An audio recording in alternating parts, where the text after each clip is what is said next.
Heyo! It's Jodi Day. Every Tuesday, every Saturday, noon Eastern Time, and which is 6 p.m. Swedish time. Now, as per usual, Dave's not here. But I have something excellent to replace him with. Hello. How are you doing, Farrell? I'm good. I finally got on a Jodi stream. Yay! And you got on a reading stream where we will dramatically I know. read. David didn't tell me that part. He neglected to inform me. Yeah. Yay! It's Farrell. Yeah. Hi, Now John. Tuesday is our 1 hour stream, and so Did you just say 24-hour stream? no. Tuesday is sure. It's welcome to our 24-hour stream. No, no. No, this is the 1 hour stream on as we have on Tuesday. So we won't wear out your voice that much, and but Saturdays is our long. I mean, this is a 36-page manifesto, and we got she had to time, huh?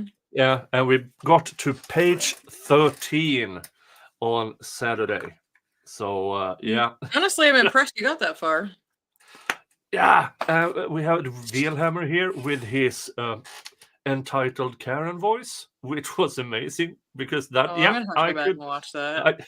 I love Veal voices. Yeah, I'm horrible at doing voices, accent. I have enough with my own accent. Avoiding to say chat instead of chat. I mean, stuff like that. I have kids and cats that are like, "Oh, you're streaming? Let's make all the noise." No, not a marathon stream. I don't have the time. Let's do it. Not a reading marathon stream though. Yeah, just let's go for it. But in an hour, I am the young thug, day 41, part 2. So I only have 1 hour today. I feel like you've been doing that for ever and ever and ever. I started a young thug pre-trial in May last year. You have been doing it forever and ever. Yeah. And then trial started in December. We are now March 5th. We are day 41. And we are still not even close to the state's case in chief being done. We are not even close. I can't believe they still have a jury. I'm amazed only 2 have left so far. One because of illness and one because I'm moving in the end of February. Yeah, because when this particular juror, she was seated in August. And she said that back then in August, well, February 26th, I'm moving out of county. And nobody nobody knew it would take up until November to find a full jury. They started jury selection in January of last year. It took them 11 months. So, I thought they knew that this was going to be like months-long trial. No, in August, they estimated it to be 6 months tops. And they believed they would have jury seated in September or October. And trial started October. So October, November, December, January, February. That's 5 months. So they actually thought they would be done now. But it's not. This trial, you're going to be... Yeah, I will be pleasantly surprised if the young thug trials ends this year. Yeah. That's ridiculous. Hey, Christine. I hate those kind of trials. And Dave. I'm stuck. working in the stacks, but I'm glad banks on the panel. Yeah. Yeah, well, Chat you stream, David. I mean, you have seen Jodi, haven't you? Oh Lord.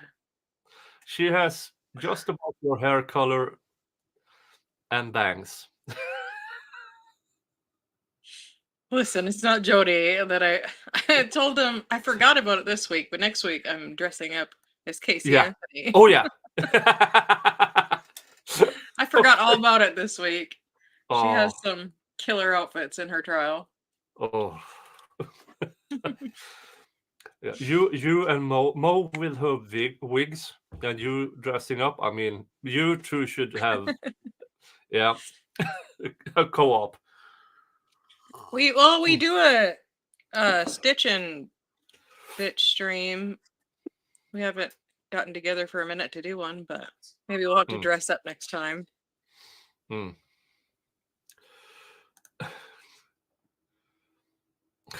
Dave. No. Pass, David. You first, Dave. You first. Oh, and she's gone. There she is. No, I'm just yelling at children. Okay, yeah, good.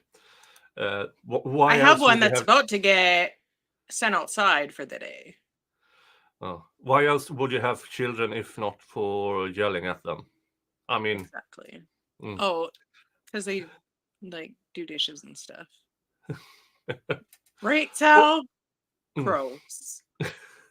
And Sal is here, and Christine, and a bunch of other people. Welcome, welcome. But we are here for this. Yay, let's read. Yeah, so we'll start where we finished on Saturday, page 13. Let's try this here. I had made travel plans on my own to Montreal, LA, San Diego, and Utah during the week of June 2nd to 6th, 2008.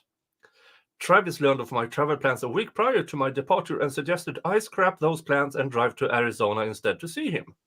I will not deny that it was tempting, but I felt it was important to stick to my itinerary, and I explained to him as delicately as possible, also reminding him of his impending visit only a few weeks away and how much fun we would have when he arrived. It was never easy to say no to Travis. Your turn for the first time. Pharaoh! Nicholas. He began to drill me, phrasing, asking for my real motive for driving all the way to Utah. The conversation ended unpleasantly. I felt guilty and he acted hurt. On Monday, June 2nd, 2008, we spoke again, and he called me around 3:30 a.m. He was in good spirits, and we talked for approximately 45 minutes, mostly about Gordon B. Hinckley. Some of my favorite conversations with Travis were about the church.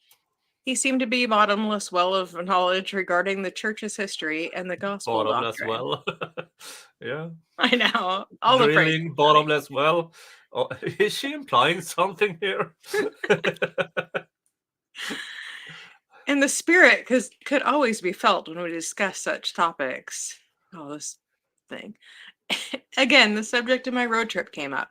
I was leaving that morning, but I still had held my ground. He did not get upset this time. He remained calm, but like he always did so well, he began to sweetly guilt me by saying, "Okay, fine, I see how it is. You don't love me. You don't care." I knew he was joking, but he always had a way of pulling on my heartstrings. We hung up. His guilt trip was working.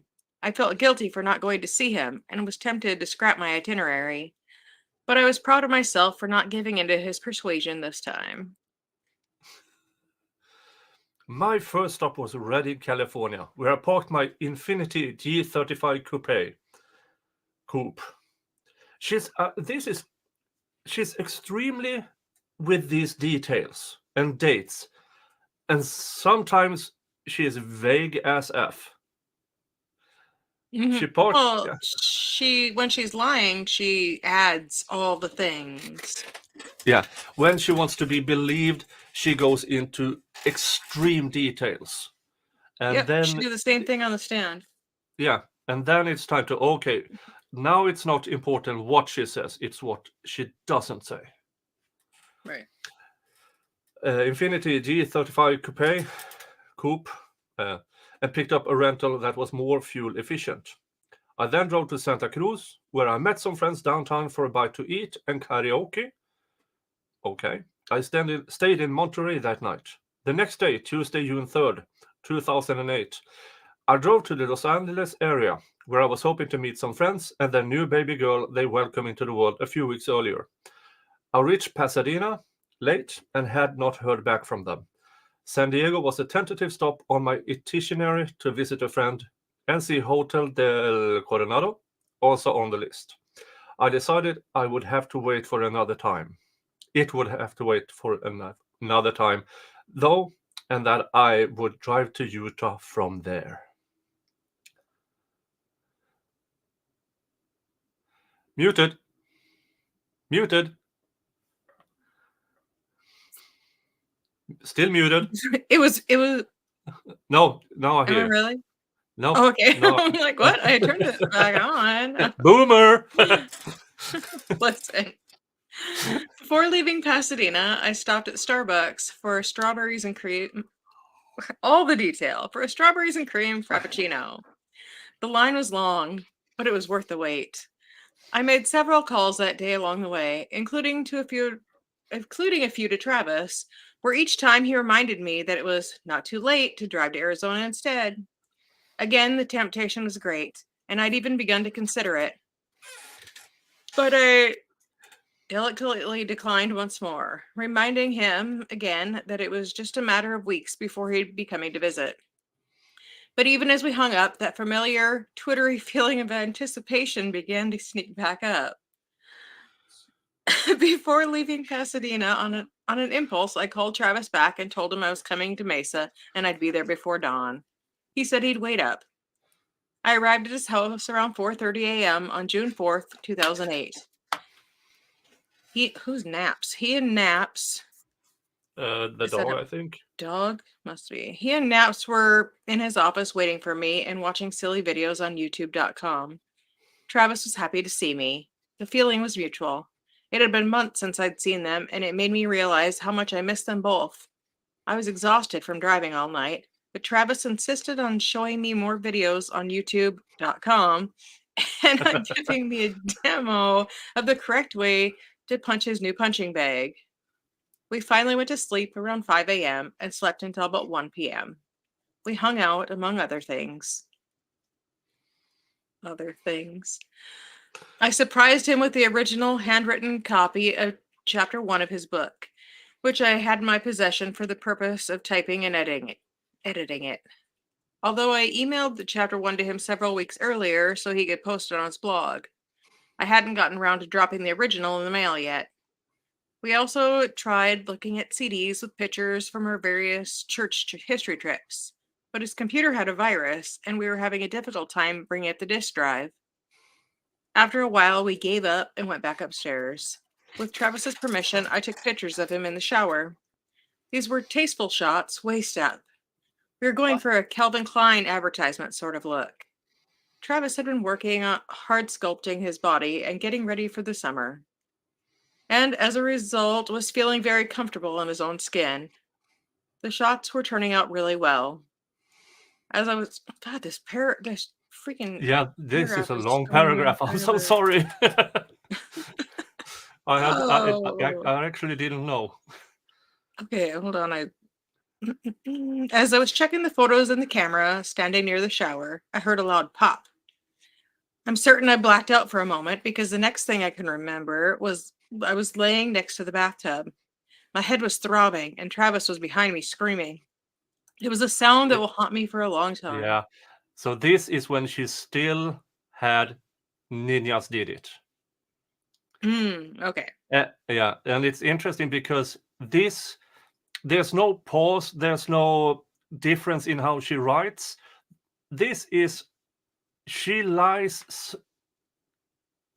so naturally. It comes so naturally to her. Well, yeah, she comes up with them in the moment. If somebody introduces something else that they already know, immediately the story can flip without she doesn't skip a beat. Yeah. Okay. I looked over to where his screams were coming from, and he was in the middle of the floor on all fours.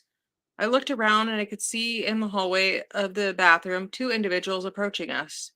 They were covered head to toe in dark clothing and ski masks. The ninjas. Ninjas.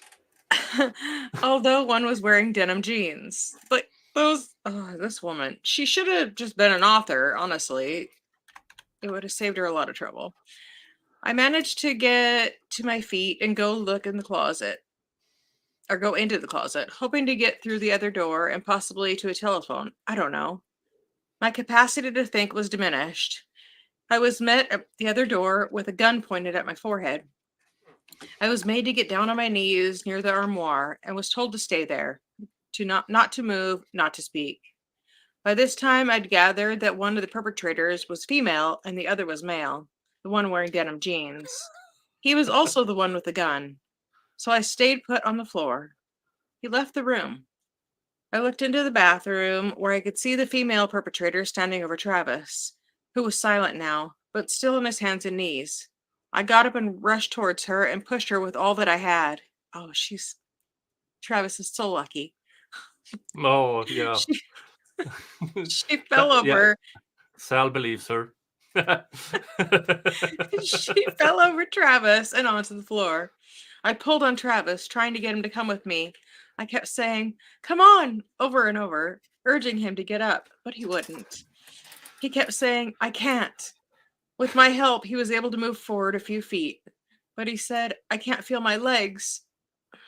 He was on his hands and knees, but he couldn't feel his legs. He told me to tell his neighbor. At that point, the woman came after me. I was able to grip her wrists and somewhat thwart her attack, but it was at a considerable disadvantage. She tried kicking and stomping me, and my bare feet were no match for her shoes. We were in the middle of the bathroom hallway when the guy came back into the room. Again, pointing the gun at me angrily he told me angrily to get back on the floor. As I did, I was told, lost that spot. I did as I was told, but I just wanted to get to Travis.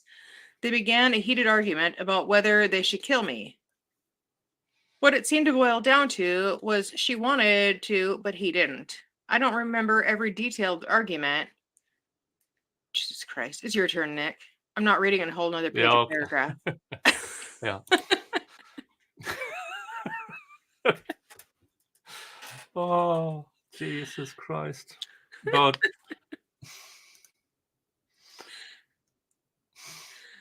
yeah, longest paragraph in the history of Everdom. Yeah, I don't think the real ninjas believe her. I just don't think so.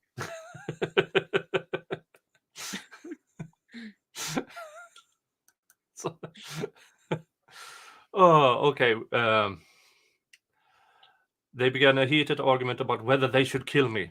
What it seemed to boil down to was she wanted to, he didn't. I don't remember every detail of the argument, but I can remember he said, "That's not what we're here for." He grabbed my purse on the dresser and began going through it. He didn't take anything except the cash that was in my wallet, and he went through the rest of its contents. He threw the purse down next to me and told me to get out. He said he knew who I was, where I lived, and where my family lives, and that if I wanted them to stay alive and I wanted to live, I would not breathe a work of this. As you know, hired killers always leaves witnesses, because well, as you do. As you do. It's because she was so pretty. Yeah, I mean,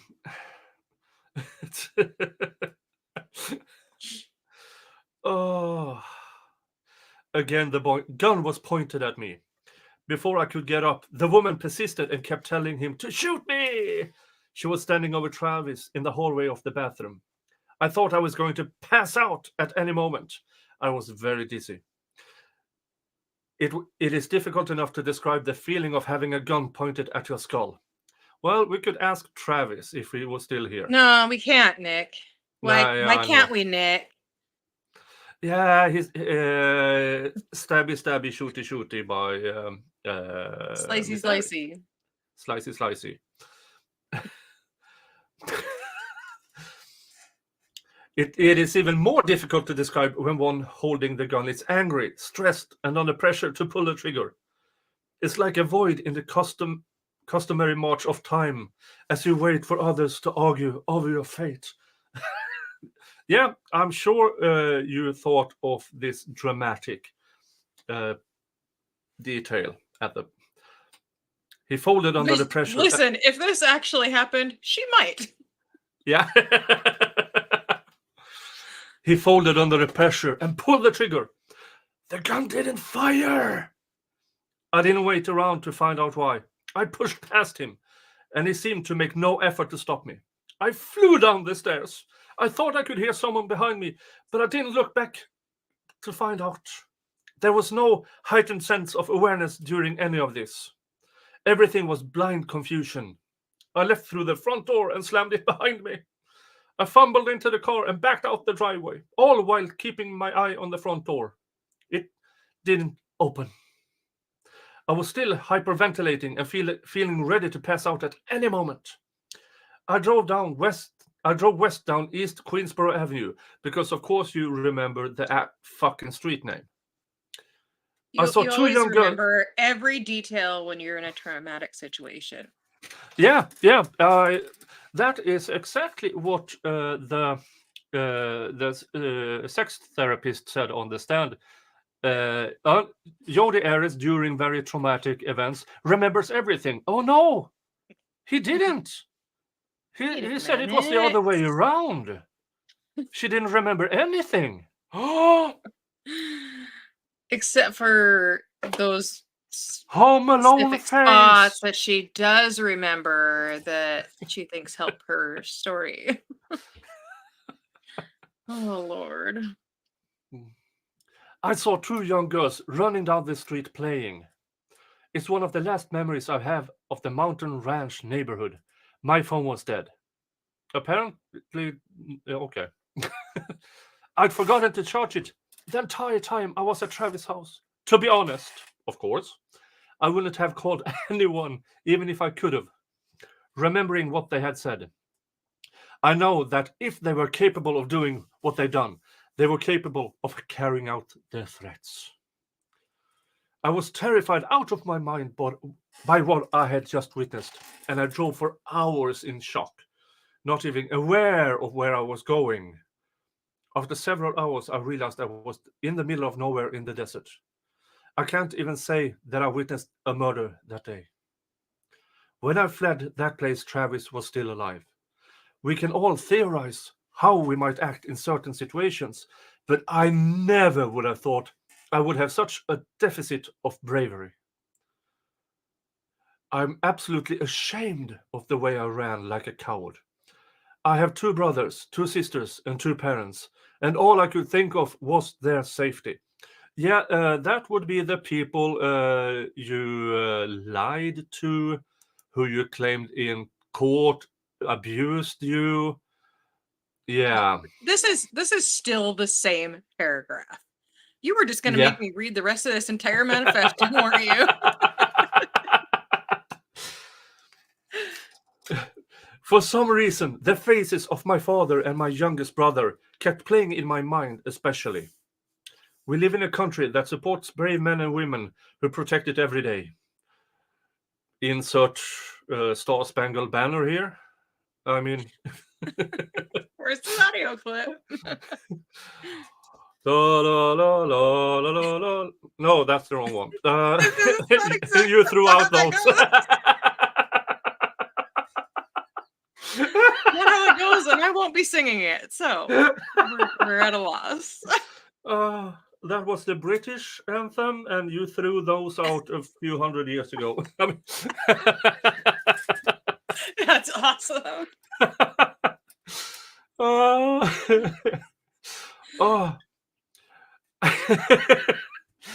As well, they are trained to protect each other and not to leave each other behind. I wish I could say I was that caliber.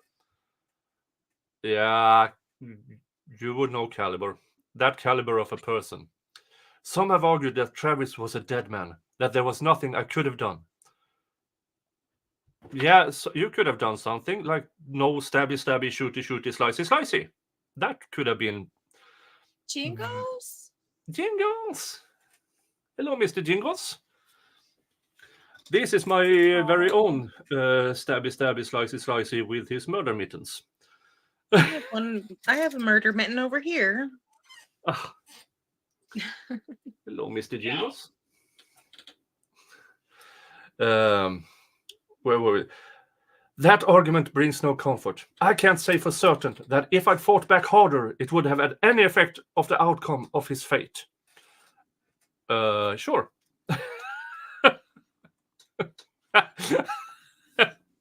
Yeah, that's how that happened, Jodi. Yeah. If her manifesto ends with workers of the world unite, I'm going to riot. Yeah. Oh.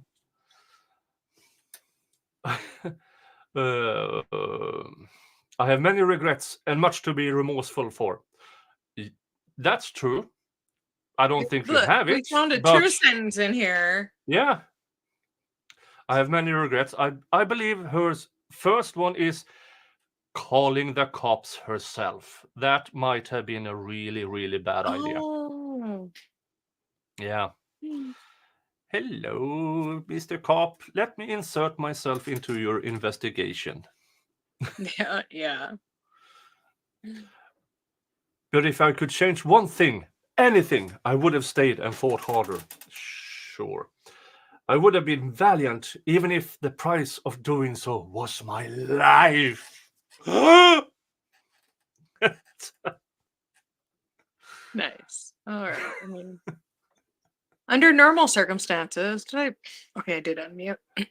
Sorry. Under normal circumstances, I would not have taken the time nor expelled the energy required to compose this. But as I mentioned earlier, some details, especially the ones surrounding the inmate, well,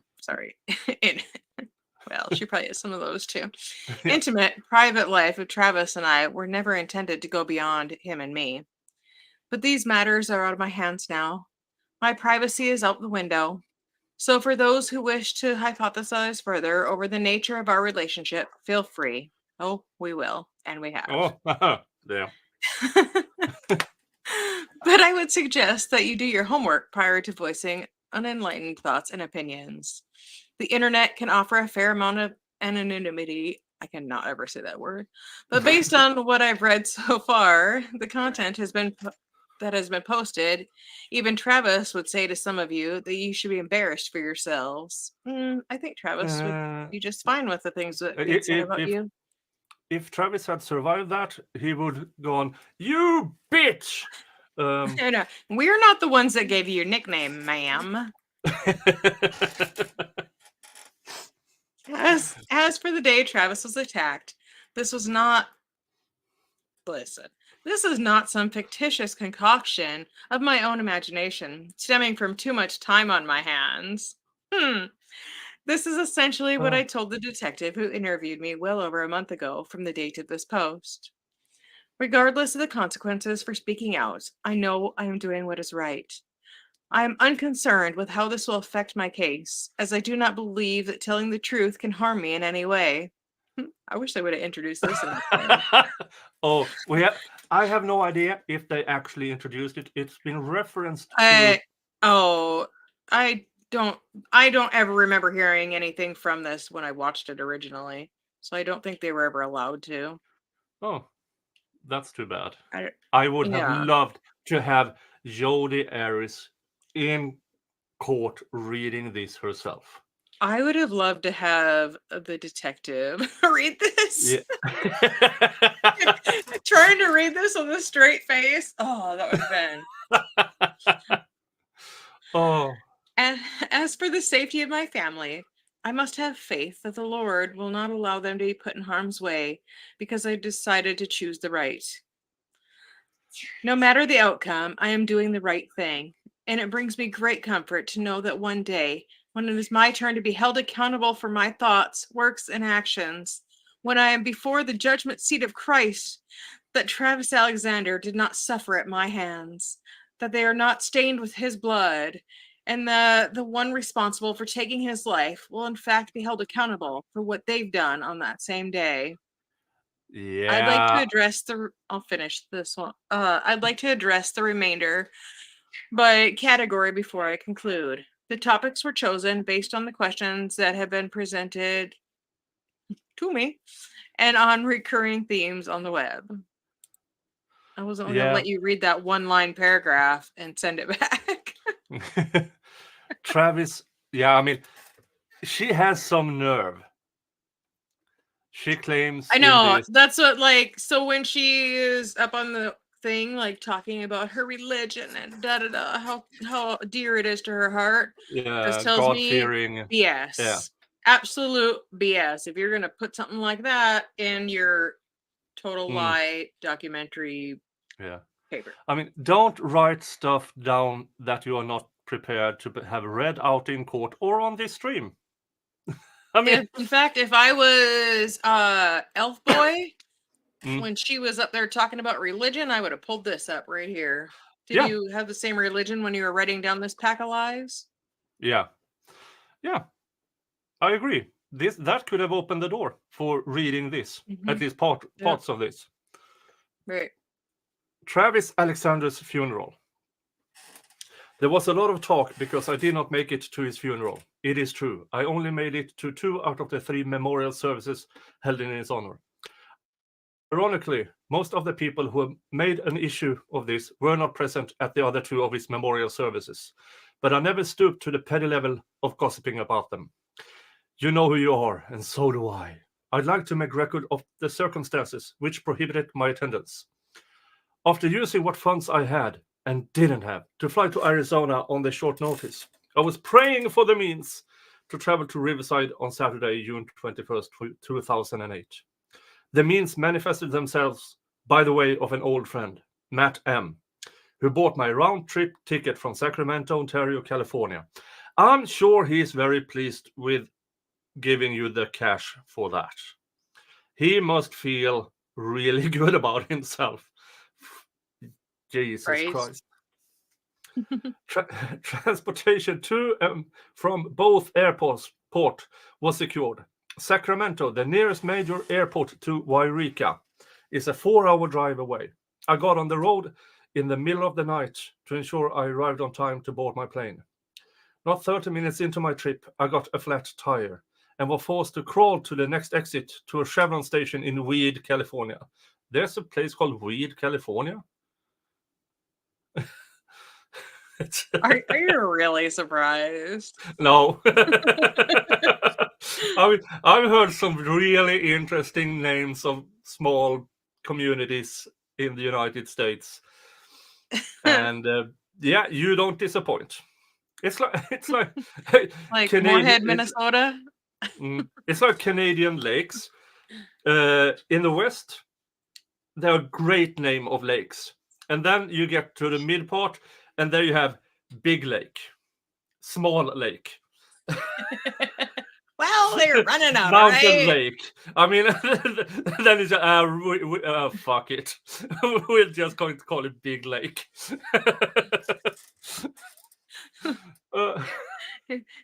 And it's the smaller of the two of them. Yeah. Oh, this is a big lake. And then you got to the next lake. Oh, this is even larger. Let's get ironical. Right? Oh. Let's see here. The place was deserted, and the elder lady working the graveyard shift at Chevron didn't appear any more qualified to change a flat tire. And I came down even harder on myself. Phrasing? Nicholas. Oh, the I thought that was Travis' job.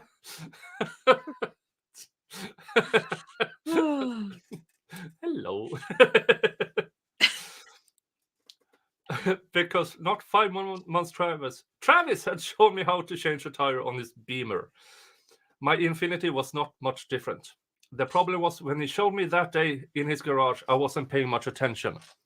Undaunted by my lack of knowledge and of the rain, oh, listen how she sacrifices herself. She's a gem. Yeah. Now really I see why Sal loves her. Yeah. Yeah, that was a ballsy statement. Racing. Oh. I got out of my car and set to work figuring out the jack. So you... No, yeah. 30 minutes later. Yes! 30! I had loosened the bolts. I mean... And had the car nearly all the way jacked up. As you have... She's killing me. Yeah. I mean, I don't think she's doing this right on purpose. Of course not. But... Most people could read this and not think all the phrasing. It's just our group. We can't help it. Oh, right about then, a gentleman drove up and walked past me into the Chevron store. On his way back out, he offered his help. I gratefully accepted, and he had the spare donut on and ready to roll in under 10 minutes. Spare donut? Is that what you call spare tire? Where I'm lost my spot. Page 18. I know, but my little spare tire. When you... Yeah. And he had the spare donut? Oh yeah, we call it a donut. It's just a small tire that gets you to get a tire fixed or new. Ready to roll in under 10 minutes. I couldn't thank him enough. So how did you thank? No, okay. Unfortunately... Listen, girl had needs. Yeah. I wonder if you can find that guy and ask him, how did she thank you, mister? Nick, there is no guy. Yeah, I know. Unfortunately, I was still 3.5 hours from Sacramento, and I could in no way drive that distance on my little spare tire. I made it to Reading, but it took a lot longer than usual because I couldn't drive at normal speed. Well, her normal speed is speeding. We know that from earlier because that's the main pet peeve Travis had with her absolute shit driving. Up on page 7 or 8, they were on their way somewhere and they got there late because she got a speeding ticket. I don't get why he ever let her drive. I mean, she doesn't... I mean, of course, now we know she doesn't do females any favors, and her driving as well. She's either wrecking the cars or speeding or... Yeah. She thanked him how she thanks everyone. Yep. Daniel posted it. And the 3-hole wonder. Oh. The tire center eventually got me back on the road with the correct tire size. But by that time, I was too late to make my flight, being still well over 100 miles from the airport. All other flights out of Sacramento to Ontario that day were later in the afternoon, defeating the purpose of traveling there, as the funeral services began at 10 a.m.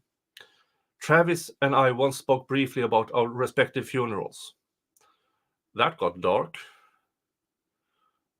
I mean, I would do that. Yeah, I mean, I tell Miss Viking or bury me under a manure pile. That way I make some use after I'm dead. I mean, I think you should. I think people should talk to their families about and their loved ones about stuff like that. Yeah, I agree. I mean, setting up your will and stuff like that. I mean, yeah. If you're even if you're single in your 20s or 30s or something like that, it can, because you never know. You never know. That's what I'm very open about my final wishes. So. Yeah, I'm planning penniless and broken body, worn out, and then just throw me under a manure pile. That's about it. We got you, Nick. We'll make sure. Yeah. We'll make sure it happens. Either that or have a grifting stream to send me off in a ship and burn it. The ultimate grift. The ultimate grift. Let's get Nick into a Viking ship and burn it down at his funeral. Yeah. Oh, I love it. It would. That would be the best memorial on YouTube for you. Is the ultimate grift stream for your ship. Yeah, I mean, if let's hope way down the line I have a catastrophic illness of sorts, of course I'm going to grift the ever-living fuck out of that. Nick, I will make you an intro for it. Yes! Like the final grift. The final grift.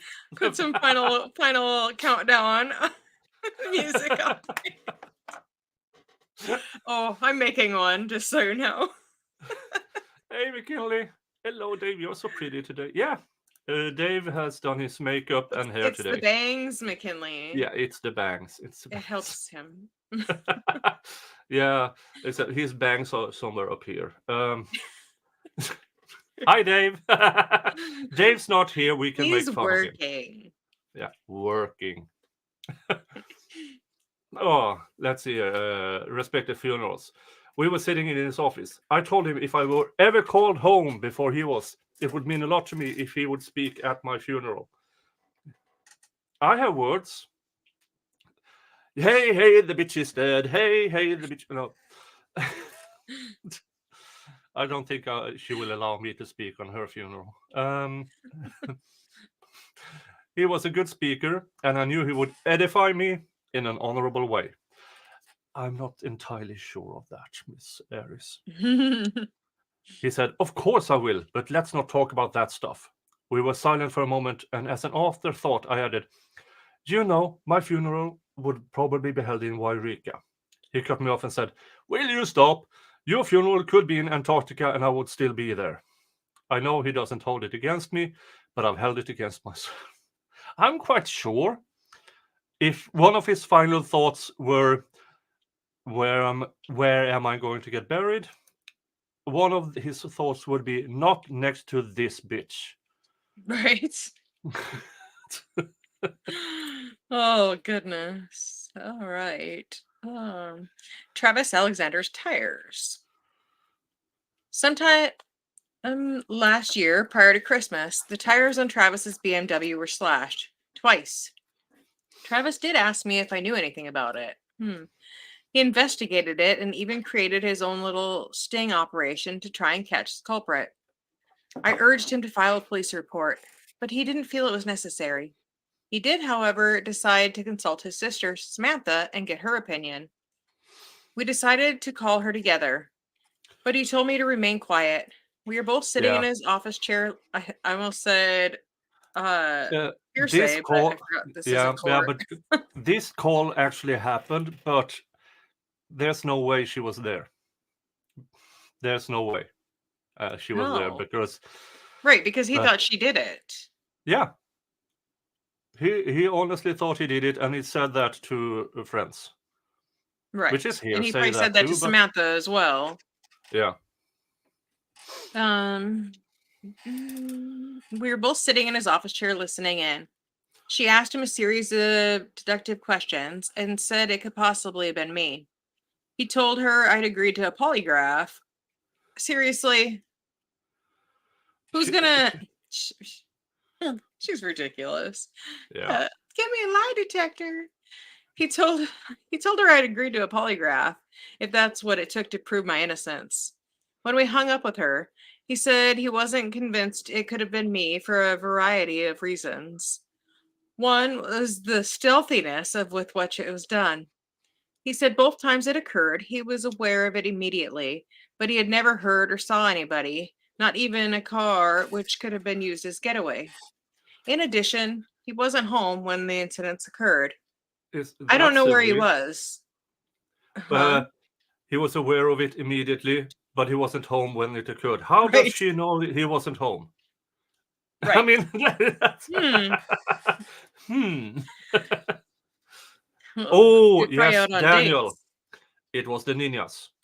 It must have been. Oh, probably. Those naughty ninjas, they just do all the bad things. Mm.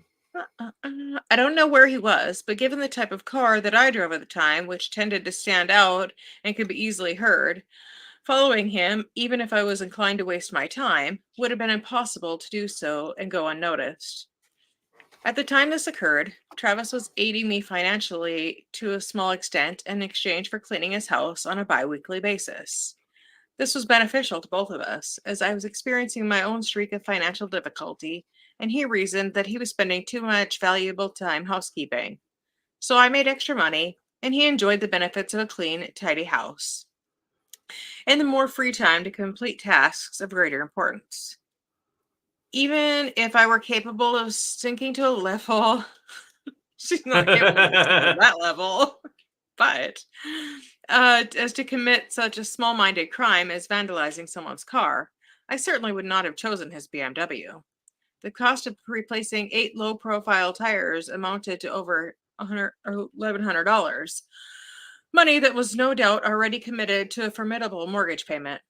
Hurting Travis financially is not only in opposition to my most fundamental inter- I just these things that she's like, well, I couldn't do that because that's just oh, Yeah, that's but just not me. I couldn't but hurt him she can stabby, financially. slicey, shooty, you Yeah. know. It would have been hurting myself financially as well. That incident did not affect me financially. Not only was he or did affect me financially. Not only was he unable to pay me that month for as a result of his obligation to replace his tires, which was fine. He'd already gone far above and beyond the level of Yeah. generosity so typical Yeah. to his character. Yeah, this is totally in her character, because if he owes her money, that means he has to keep contacting her and be with her. Mhm. So she definitely had an economic motive to do damage to his property. Right. But if he came to me and if, but he came to me and a few other friends for help to bring his checking account balance above zero. I remember it clearly. You remember everything you want to remember clearly or make up clearly. Yeah. We were parked at the Valero gas station on the southwest corner of Ellsworth and whatever that word is. Travis had called Guadalupe. me. Sure. Travis had called me stressed out of his mind that he was unable to meet his financial and business deadlines, screaming that he wanted to put a gun to his head and pull the trigger. Sorry, YouTube. It broke my heart that he spoke like that. I said, I know this doesn't fix anything right now, but I promise you that no matter how bad it gets, it will all be worth it. He was silent. Usually it was he who gave advice, as he was the more mentor and I the student in our roles to each other. Besides, he hadn't called for advice. He had called for money, and I lent him every last dollar to my name. Even though he talked that way about ending it when things would go awry in his world, he was never suicidal. He would just come down hard on himself when he failed to reach his daily what? No, well, phrasing again. Oh Lord, Nick.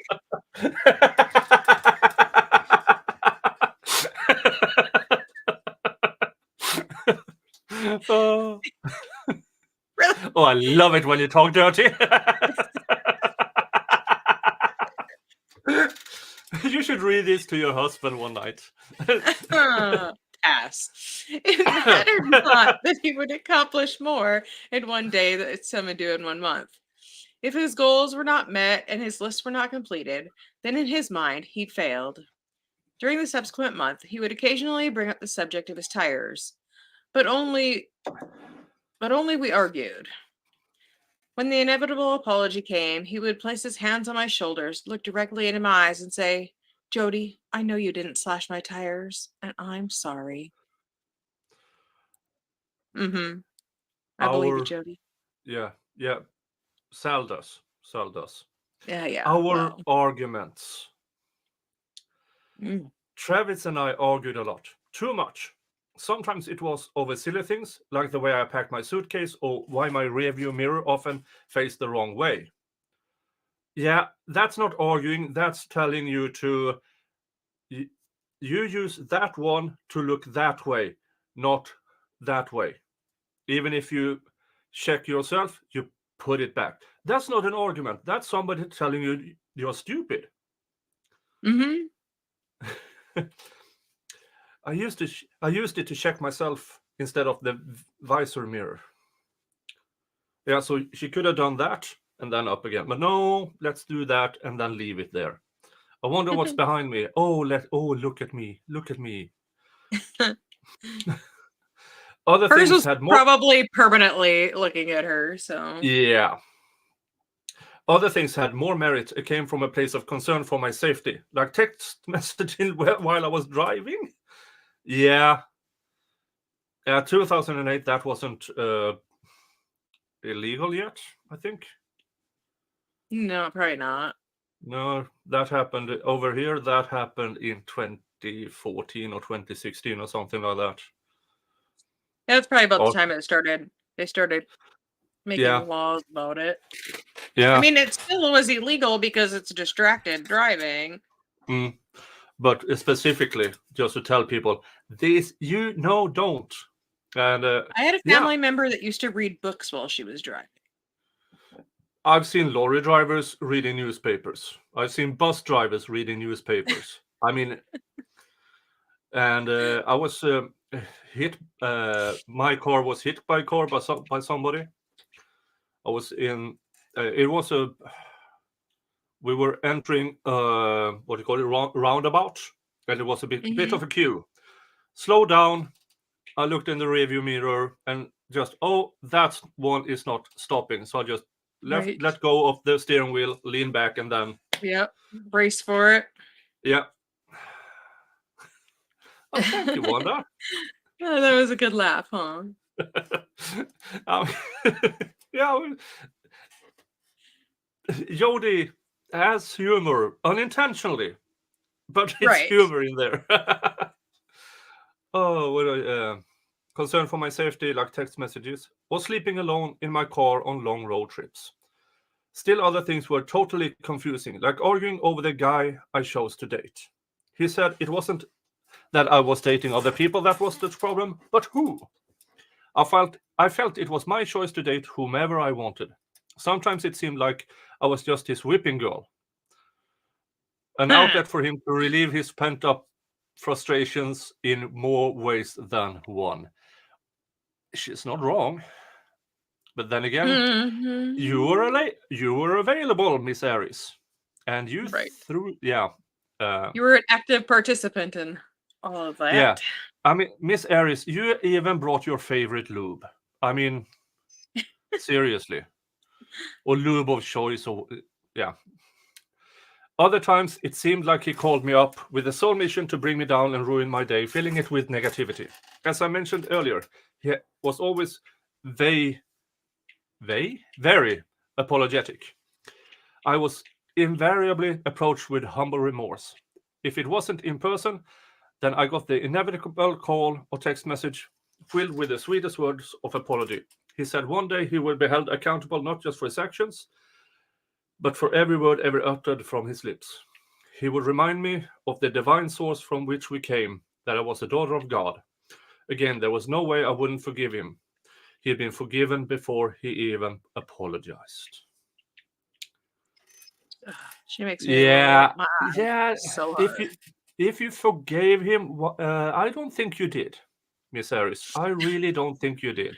Something in your actions have an inkling on you not forgiving him. Remind me, Farrell, what was it? I think it was the stabby, shooty, slashy. Yeah, that one. That one. I love how she says, I don't think it's his business to tell me who I can date and not. Well, ma'am, I'm pretty sure you did this because he was taking another chick on the cruise you wanted to go on. Yeah. I'm not even sure how many of these jealousy dating, I think it's called, something of the sort, that I'm going to make him jealous. And Yeah. I'm not entirely sure he was, because we only have her words for it. And Exactly. don't think I she's think, that well, trustworthy. actually, I think he might, based on like his emails and texts, I think it's hard to let go of somebody that you, so he may have been. Yeah, maybe. But he was searching for a wife, so he had this play of virginity style approach to other women, but he still had an outlet, as she says. He wanted that outlet with her, but he wanted to find a good woman to marry. Yeah. Let's see how long is another. Yeah, I was gonna say maybe you want to save that for Saturday. It's pretty long. we will save that for Saturday. Yeah. and it'll go, Cancun is after email, so it'll go good together. Yeah. So okay. Well, this was fun. I had a good time. Yeah. And I don't even like to read on stream, so yay, you did well. You did excellent, I think. And yeah, now we know this was yet her story about ninjas. And she gave an interview, and then she found out that they might do the cut and paste, as they always do. So she wanted to get her story out there in this manifesto. I mean, it's an interesting story if she hadn't changed her mind in trial. Right. And gone with the self-defense thingy. Well, she didn't. They did. And because I think that was probably somebody, either she or her attorney, convinced her, or she. I'm sure he told her this is stupid because it's stupid. Yeah. Got to come up with a different theory. Yeah, I mean, the ninja story is so easy to refute because there would be traces everywhere, and she photographed herself. Yeah. I mean, hired killers taking photographs and leaving the camera in the in the washer. Exactly. Yeah. So she went with self-defense. She would have had a lot if it could have been a different outcome if that camera wouldn't have been in the picture. Yeah. You take out that camera and this could look totally different. You could believe that something happened and she was scared and I mean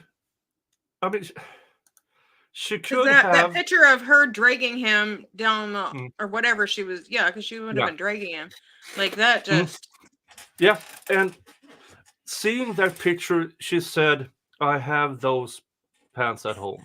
Yeah. Oh, I own those. I mean, stop talking to the cops, people. Yeah, but criminals are rarely the smartest of the bunch. I mean, they rarely. So, and many people, even clever people, tries to talk themselves out of a situation. They try to talk themselves out of a speeding ticket. I'm smarter. Yeah, and you have the Sixth Amendment. Shut up, ask for a lawyer, or vice versa. I had the right to remain silent. I just didn't have the ability. Okay, but here's what's going to happen now. I'm going to send you over to my other stream, the Young Thug Day 41 Part 2. But thank you, Ferrell, for being here. Thank you all for being here. And yeah, I will. Yeah, Stray's posted. I think that's David's stream. He's doing a Crumbly jury selection update tonight. Yeah. So that should be good. And depending on how late my stream will be 2 hours tops. But where is this out of? The Young Thug thing? Jodia is Georgia. the okay. District Attorney Fannie Willis decided to have a bunch of RICO trials, and one of them is the Young Thug trial. Yeah. Oh Lord. Yeah. That girl needs a trial of her own, so. Yeah. But thank you, everybody. See you around, or if not, directly after this. So Saturday on a new reading of Jodi Arias. Thank you, everybody. Bye-bye. The State of Arizona versus Jodi Arias, verdict, count 1. We, the jury, duly impaneled and sworn in the above entitled action upon our oaths, do find the defendant as to count 1, first-degree murder.